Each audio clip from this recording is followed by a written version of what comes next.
Maybe 2 hours, maybe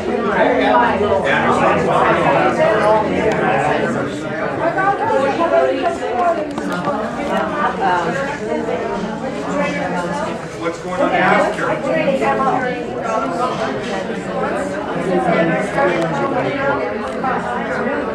Talk for us from Paradise, and we really enjoy having him here. I think he has a lot of interesting things to say, and we're just going to go directly to Mr. Rain. Okay, thanks. So we'll talk to y'all later. Should we close these doors? Yeah, we will. Well, it's going to be pretty hard with all that stuff out there. Well, we'll watch it. Yeah. Okay, well, hi everybody. Hello. I'm Marcia, my best friend, my buddy, and my wife. This is my best friend in science. We work together doing scientific stuff. And this is Deb. I got some handout. I don't know, I think Deb made some up for some of you, but I'm going to pass these around if you'd like one. This is kind of equating 0 point to dowsing. And I'll start a year and maybe go down and around. And if there's not enough, I got more. That would give you a general idea. Gotta sign my ticket. I feel so famous right now. Yes, you are.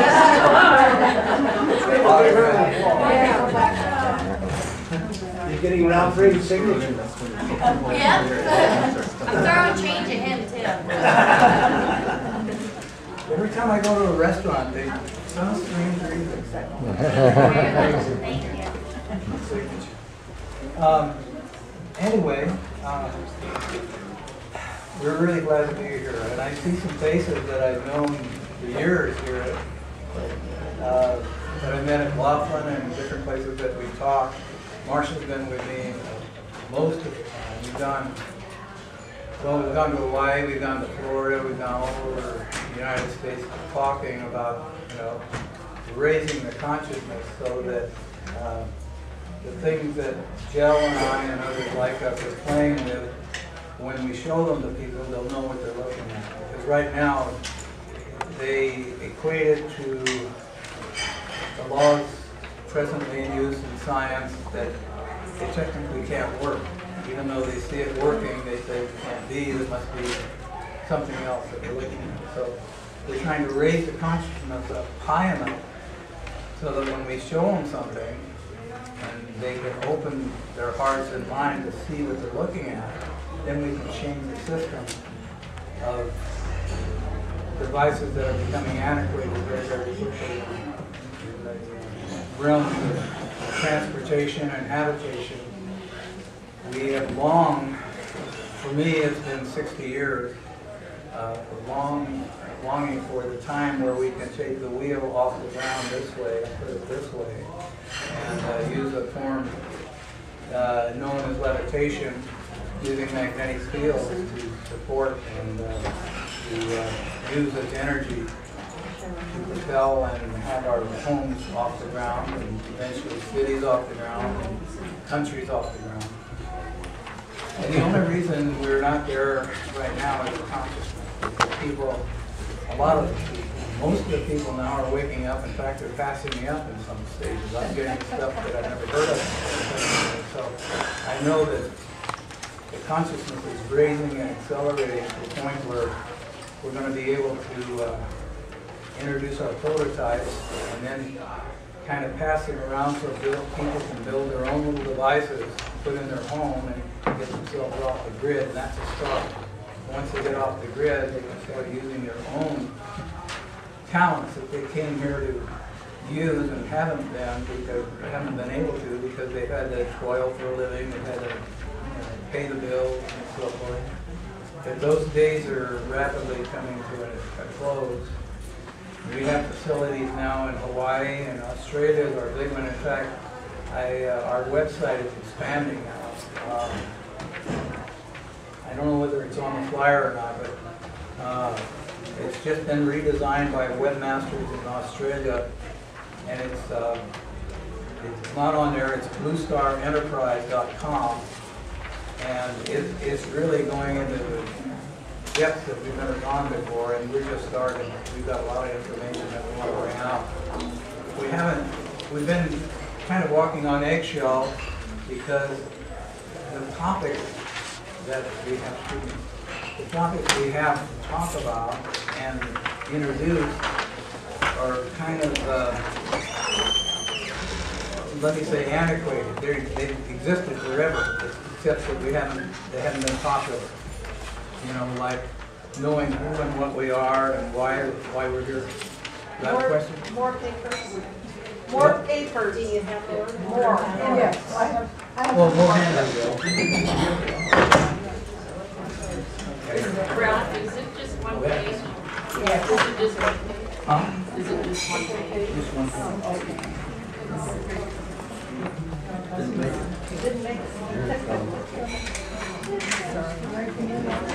I got one left.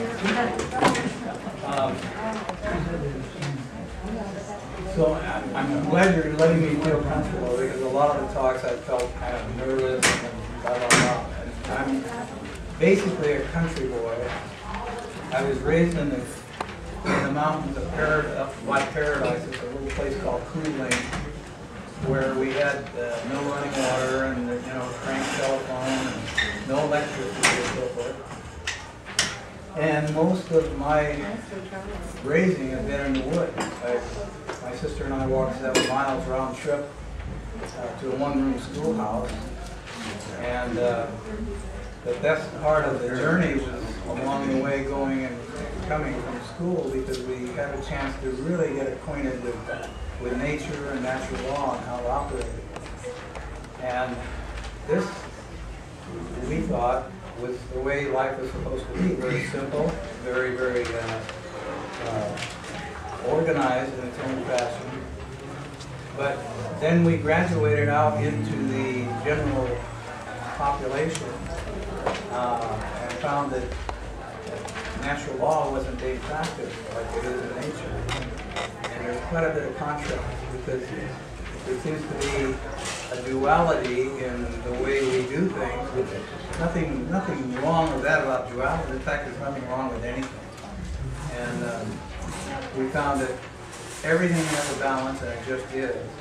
And duality in itself is good, because if we didn't have contrast, if we didn't know the dark side, we never know what to appreciate in the light side. So duality can be honored just like everything else in nature.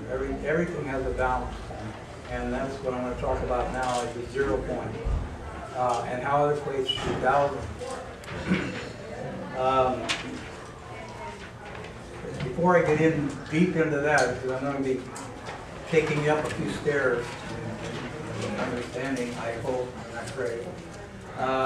Before I get into that, I'll just tell you a little bit, just briefly run through my background. I told you that I was raised in the mountains, and I got all my information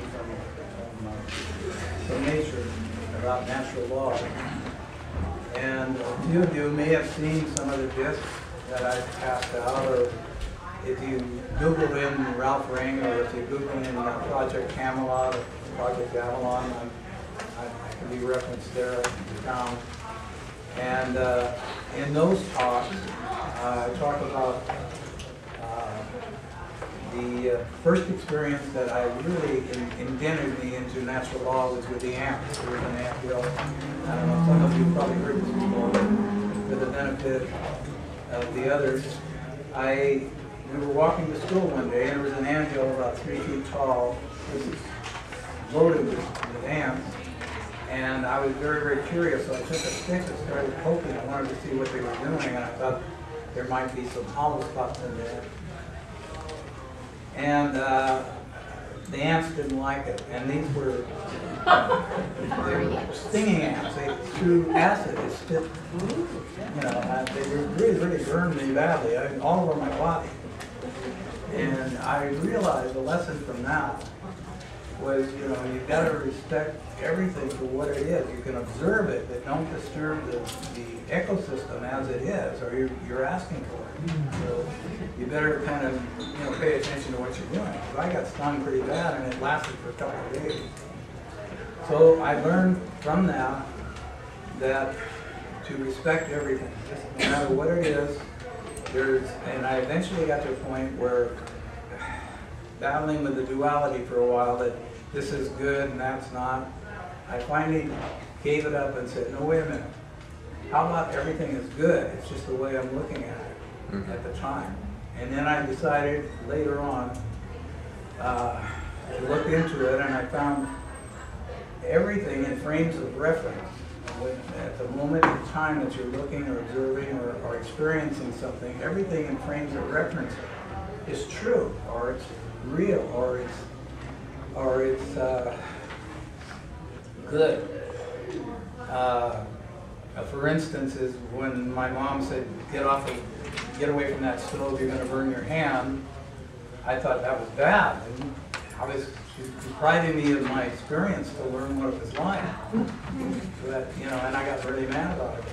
Later on, I learned that, I was very thankful for my mom, because a kid, one of our neighbors, put his hand right in the fire and got burned quite severely. So anyhow, little lessons as I grew, I found, when looking back in retrospect, they were good. It was just the way I was looking at them at that time and space. So as time went on, and I'm getting a little ahead of myself because I'm coming to 0 point, but as time went on, I found that everything without exception is good. There is no difference. There is nothing but good. And we live in a very beautiful planet, a very beautiful situation, and it depends on my observation and the time I take to observe something to see the good in it. I mean, I used to look at some things and say, yeah, well, that's okay. But then when I went back and took another look, like the daffodils, I love daffodils now. They're my favorite flower. Because the little guys you start talking to daffodils, and you'll notice that they'll quiver, and I don't know, I just can't explain it to you, but they talk. So anyhow, again, I'm getting too far ahead. But so we came out of the woods in, let's see, it was, oh gosh, I must have been 10, 12, graduated from grade school in a one-room schoolhouse in DeSato, California. And we came down, and my stepdad at the time was a doctor, and his father had a salve called a venda that would put it on your skin. It would cure just about anything. I mean, and there was a leper colony in the Philippines that really were going crazy because they had no cure or no medicine for leprosy. So, long story short, we eventually gravitated over to the Philippines, and he started a clinic, and he started curing leprosy with his salve and stuff. And then as time went on, I went to Hong Kong. I went to school in Hong Kong.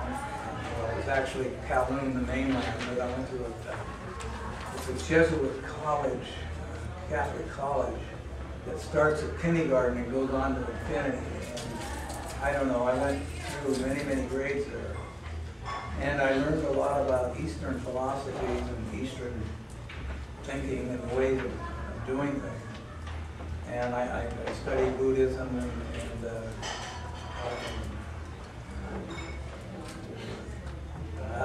I can't remember the name of them, Tai Chi and all that stuff.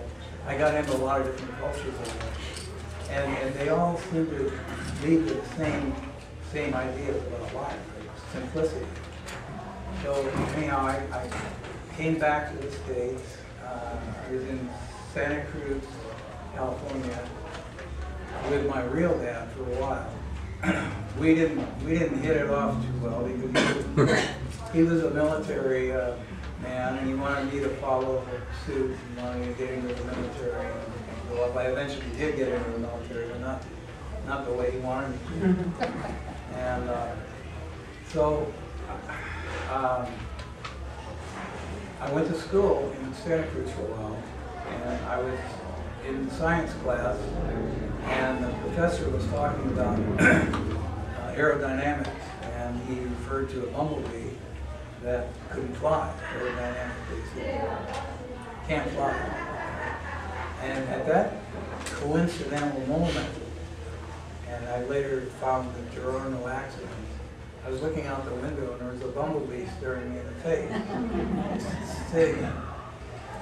So I said, well, you know, one of you guys, I got to learn something. I got to keep evolving. I don't want to get stagnant. And I chose the bumblebee. I said, well, I'm going to go back out and find out what he's doing. And eventually, I ran into Brother Wayne and Art Aho. Art Aho wrote a book, Tomorrow's Energy Need Not Be Fuel.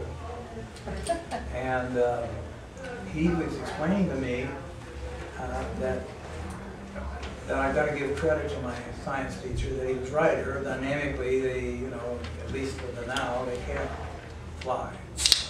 But he says they levitate. So that's when I really got into understanding more about natural science. And the way they levitate is the beat of their wings, once they reach the resonant frequency, resonant frequency of the Earth, 8 point something cycle, 7 cycle, then they create their own force field. They create a magnetic field around them that frees them from, they become independent of the gravitational, so-called gravitational field of the Earth. So I thought, well, that's perfect, because someday I want to build homes and automobiles or vehicles that can levitate and get off the ground. So anyhow, I understood what that was. I met his brother, Wayne Aho. He had the New Age Foundation up on Mount Rainier. And I studied with them for a while. I had a little place up there. And let's see, where did I go from there? I'm trying to get to 0 point, but I want to fill the end so it makes a little more sense when we get there.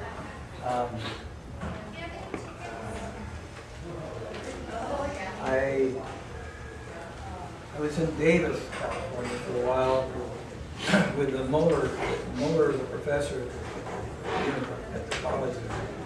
And he's building flying cars, but he's using, and he's very stubborn, he's using conventional engines to burn fossil fuel. And he rotated, had a round circular coil disc, and put 8 lawnmower motors in it and got the thing off the ground. And it was so noisy I couldn't stand it. And I said, well, why don't we get into levitation? He said, oh no, you don't talk about that. Okay. So I got out of that place in a hurry because he didn't want to look at anything different than what he was doing, and he's being funded. He had a grant to build these things, and he kept building them, and they were going nowhere but a few feet off the ground, and the motors would fail, and you know, a lot of noise and pollution. So where I am from there, I was up in Grass Valley, Nevada City for a while, and I met some people up there. I got into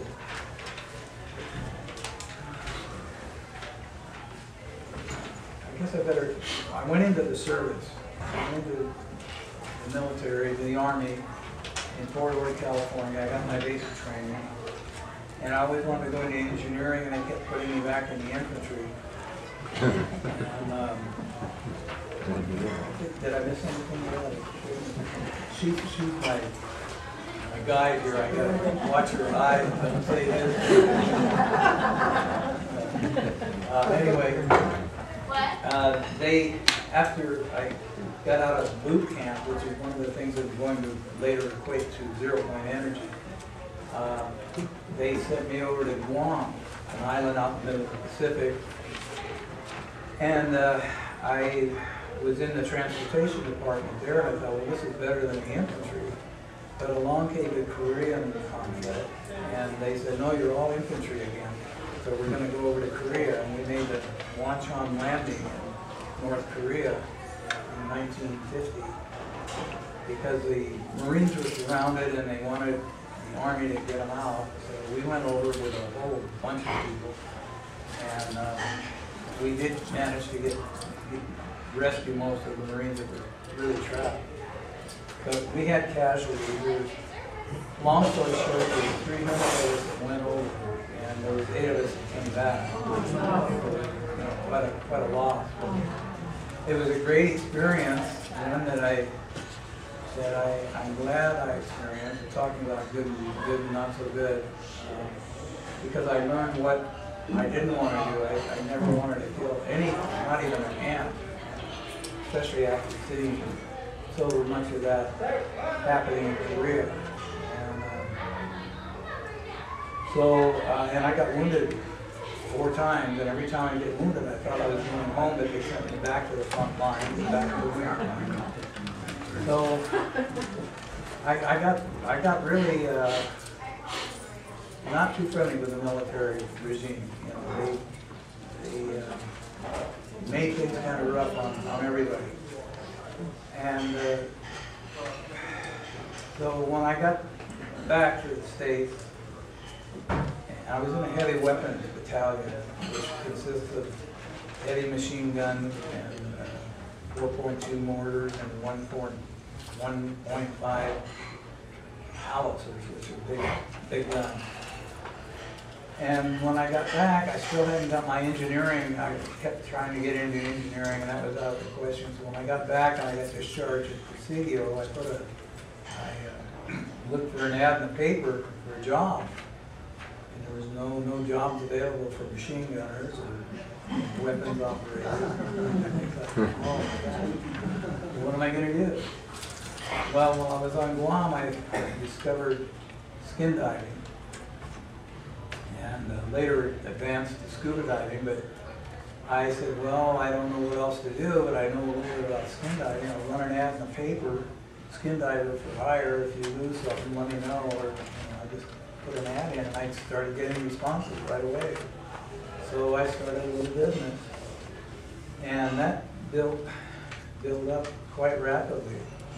My family was in Southern California, and we didn't really see eye to eye because I was kind of I like to learn things on my own about the way nature does things, and they were kind of politically oriented, and they wanted to see that everything was in an orderly fashion, corporate structure, and I really didn't get into that, but I started gravitating down towards Newport Beach where they were, and I continued my diving, and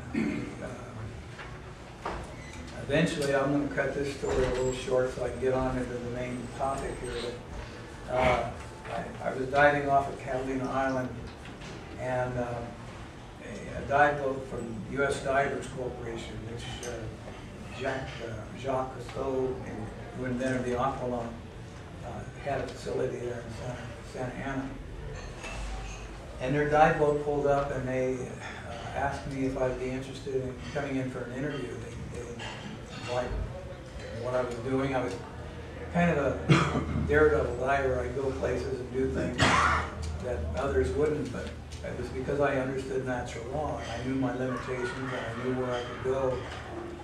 And if you haven't been there before, it's kind of scary, but when you've been there a few times, it's a piece of cake. So they thought, well, why don't you come over and talk to her? So I went over for an interview, and they did hire me as a research and development technician.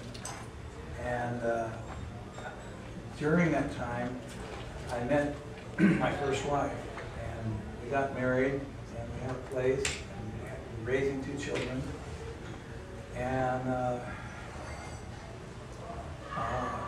I would be given assignments like with a wraparound mask. There was a distortion in the sides of the mask, and that was one of my projects, to get the distortion out. Well, we were out diving, and sometimes I'd stay out 2 or 3 days, sometimes a week, and we had children coming into the picture. And my wife said, you know, this is they need a dad at home. Take the trash out. So, and it was getting dangerous because I was taking dives, you know, like 250, 300 feet. And one time I ran out of air, but it's no problem if you know about diving, because your lungs are filled with air and you can just keep blowing bubbles all the way to the surface. There's no way just because you ran out of air that you won't survive. But this panicked her, and she said, no, you're getting too close to danger. We'd like to have you home. So one day she told me, she actually put a newspaper on my cornflakes in the morning and said, here's a lab that's advertising for a lab technician.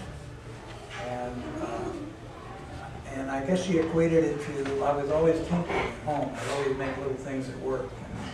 I love magnetics, so I'd always make magnetic toys and stuff. And she says, and I said, well, I'm not qualified. I'm a machine gunner and a diver. They're not going to be interested in me. And she said, why don't you go down there and see what you can do? Well, I'll kind of run through this fast too. This is how I'm getting to the 0 point eventually.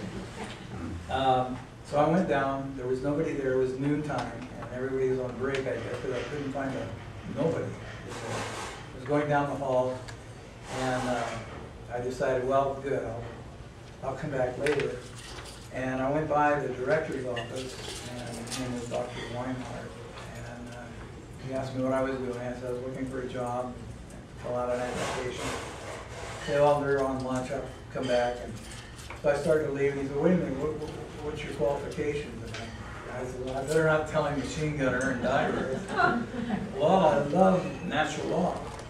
What do you mean by natural law? And I said, well, I like the way nature does things, opposed to the way that it takes to learn something by rote. You can look at nature and learn it in an instant. He says, come in and sit down, and we talked a little bit. And he says, what's your main interest? I said, magnetics. I love magnetism.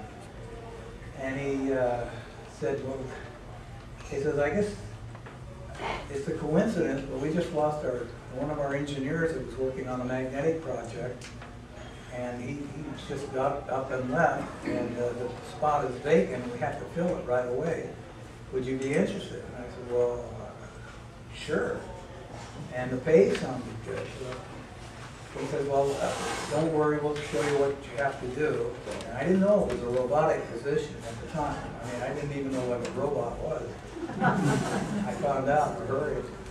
So they put me on this magnetic experiment where they had a huge magnets, negative and positive poles, and a cathode ray tube, like a television tube, that would fire electrons through this magnetic field. And they gave me a big oscilloscope and a big Polaroid camera to take pictures, and a firing gun so I could shoot these electrons through. And it says, your job is to get one electron through the field without reflection. You don't want it to go to the positive or negative. You've got to get it through the field. And at that time, NASA was working on projects that they were studying magnetic rivers of space. They were all, out in space, there's all kinds of magnetic field. And they were equating getting an electron through the field so that they could kind of parallel that to getting spaceships through the field. So I said, okay, well, all right. So I went to work, and I worked there for quite a while. I don't know, a couple of months was quite a while, because I got really bored with the job in a hurry, because they were using force to try and get this little electron through the field.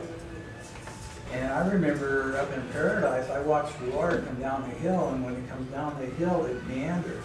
It goes over rocks and purifies itself, and it actually breathes. It's a kind of a living organism, so that you have to give space for nature to operate. And I found that man, our human technique is to force things to get to where keep pushing it. And that's what they told me. And increase the gals, increase the field so that you can get more push to this little guy. You're going to shove him through that field someday. Well, I finally got to the point, no, you're never going to get anywhere by forcing him. You've got to give this little guy a break. So I went home and I tore apart the television, and I set up just a couple of magnets, and I just made a little device. And the only thing I did different was I pulse the signal. That's a delay, a second to give it a second to breathe. And it spiraled through the field. See, I was shooting straight, and they right away get deflected. So I spiraled the little guy, and right away it went through the field. And I tried it 20, 30 times more, and every time it was successful, no problem. It's simple. You just gotta pulse things. You've gotta understand the way nature works. So I wrote it up, took pictures of it, and I thought, man, I'm gonna get a raise. I solved this problem in a hurry. And the bench next to me was working on meditation, and they had what they called igliotrons. They're just giant coils, steel coils with copper winding. And they take a steel ball and put it on top, and for about 6 to 8 minutes levitate, and then they burn the coil out. And these coils in those days were $400 a copy, and they'd have to go to supply and get another one out. And this was in the 50s. And that was a lot of money, I thought. And my experiment was, it was about $2,000 a day in Polaroid films and all of the stuff that I had to do. So I thought, boy, these are expensive. And they're not natural, they're using force. So I took a 15-inch woofer speaker that I got out of one of my garage sale jewels and put it on. Hi, come on in. Too late? No. Sorry. Thank you. So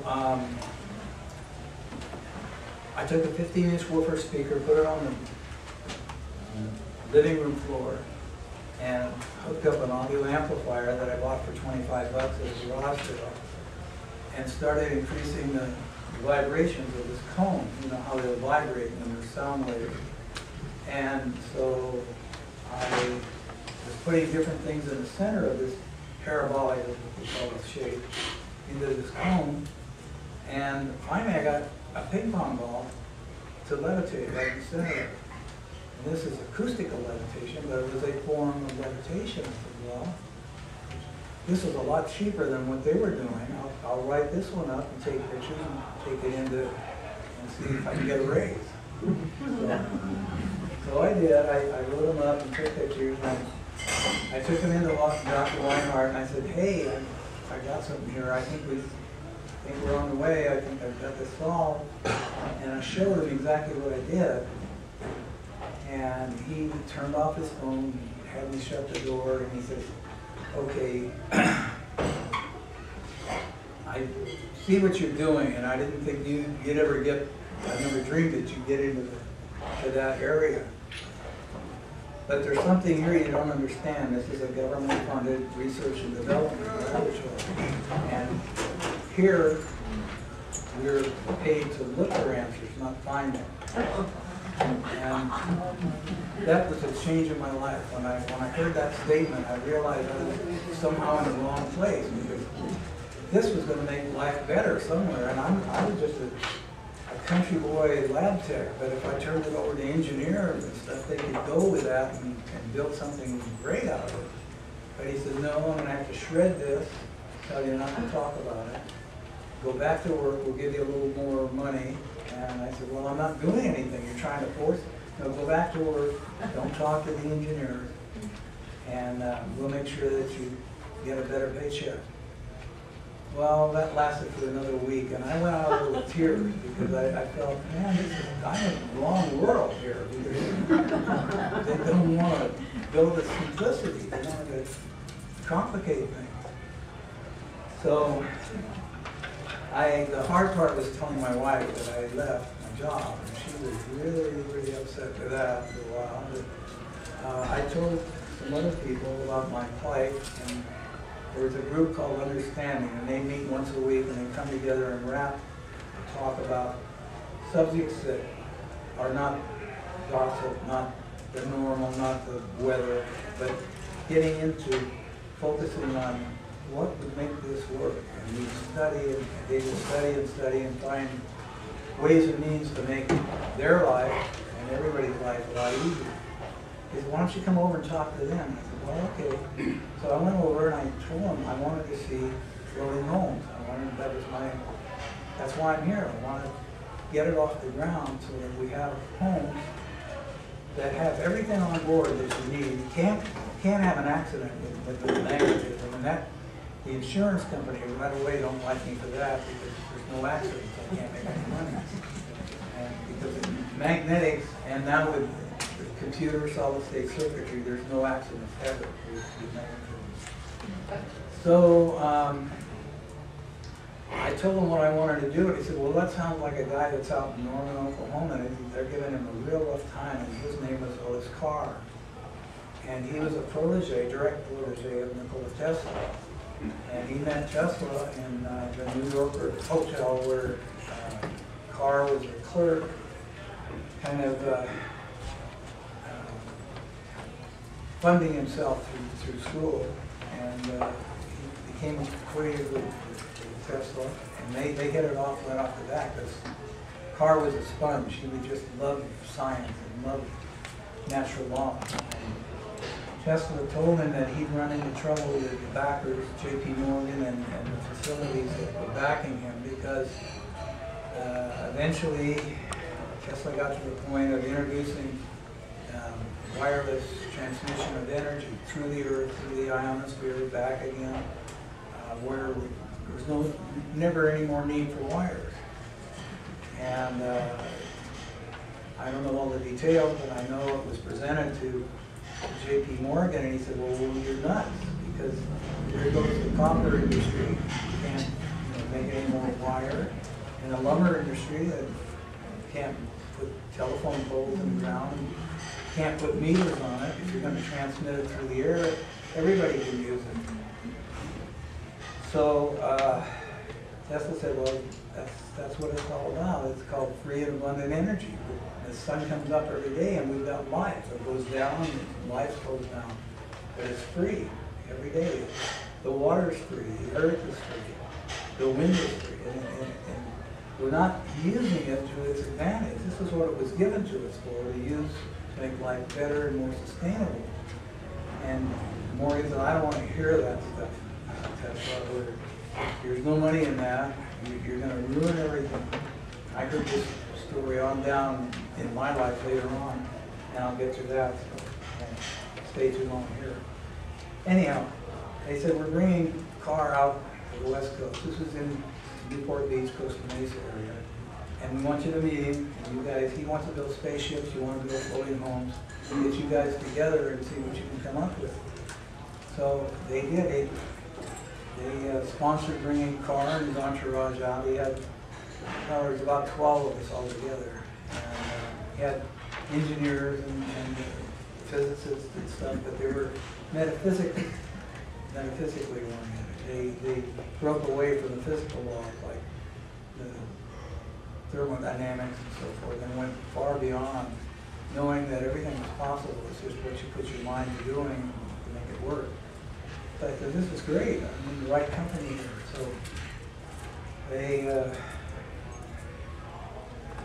explained to me Carr was in trouble because they thought he was a nut, and they thought he was trying to extort funds from people on false pretense that what he had would never work, etc., etc.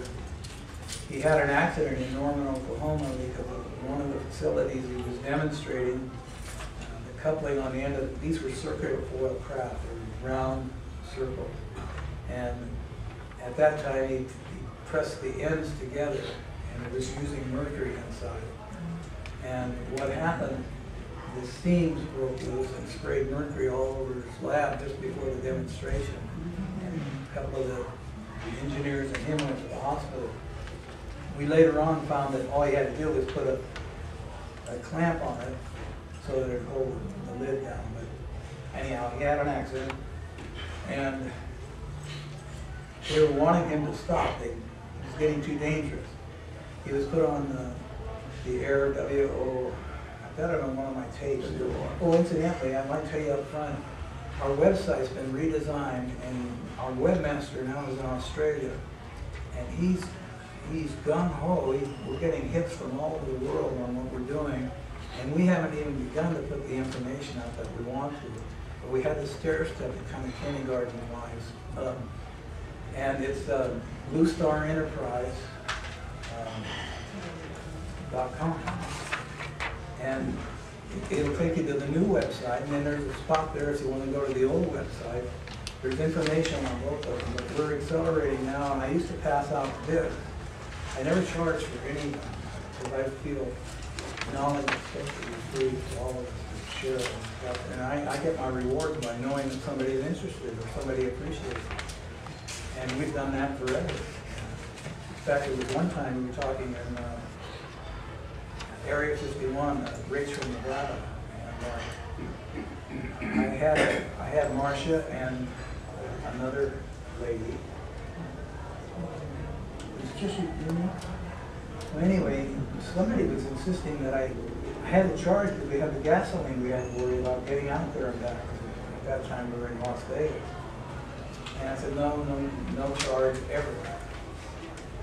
And so that's the way it went. You put all the discount on the table, help yourself, take as many as you want. Some people were taking more than they should, but they took all the discs they wanted, and they were throwing us money. And I said, no, there's no charge. No, take this money. The guy gave me a $100 bill for 8 discs. I couldn't believe it. And so it comes around. What goes around comes around, which is the first law of nature. Whatever you